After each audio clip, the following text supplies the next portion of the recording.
উচ্চ ক্ষমতা সম্পন্ন আকাশ প্রতিরক্ষা ব্যবস্থা থাকলে একটি দেশ নিজেকে অনেকটাই সুরক্ষিত বলে মনে করে। এমনই ধ্যান ধারণাকে পুঁজি করে আকাশের দখলদারি নিয়ে দুই পরমাণু শক্তিধর দেশের মধ্যে ফের শুরু হয়েছে প্রতিযোগিতা। নতুন বোমারু বিমান প্রকাশ্যে এনে একে অপরকে চমকে দিতে চাইছে মার্কিন যুক্তরাষ্ট্র ও রাশিয়া।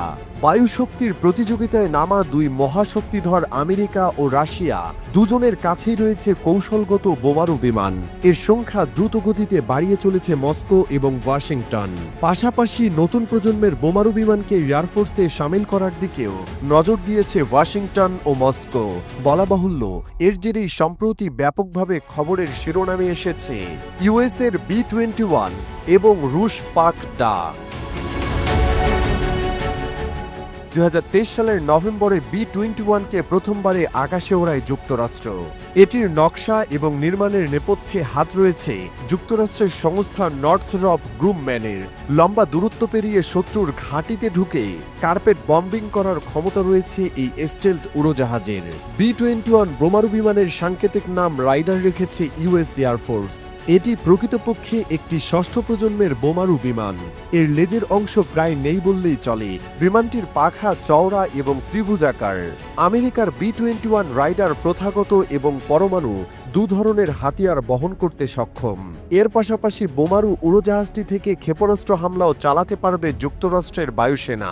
0.8 ম্যাক গতিতে ছুটতে পারা B-21 রাইডার মাটি থেকে 50,000 ফুট উচ্চতায় উঠতে সক্ষম। ফলে সহজেই এটিকে চিহ্নিত করতে পারবে না কোনো রাডার।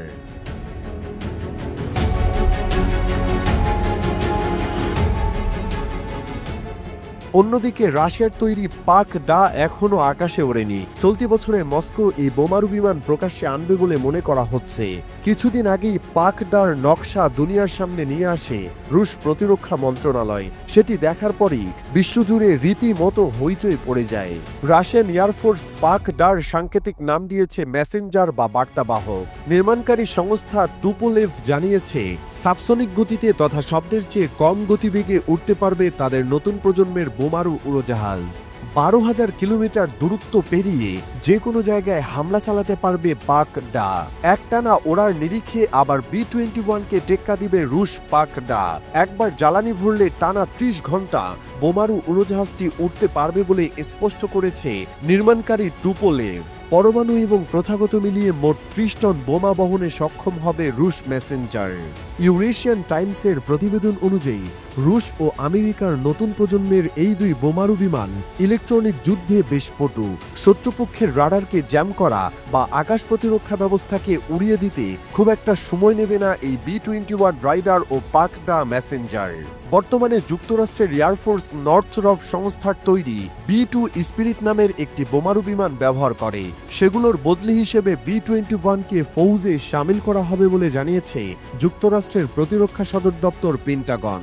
একই রকমের পরিকল্পনা রয়েছে রুশ এয়ারফোর্সেরও। তাদের হাতে রয়েছে গত শতাব্দীর 50-এর দশকে টুপোলেভ সংস্থার তৈরি Tu-95BR নামের বোমারু উড়োজাহাজ। পাক-ডা এর নির্মাণ কাজ শেষ হলে সেগুলোকে পুরোপুরি বদলে ফেলার পরিকল্পনা রয়েছে ক্রেমলিনের।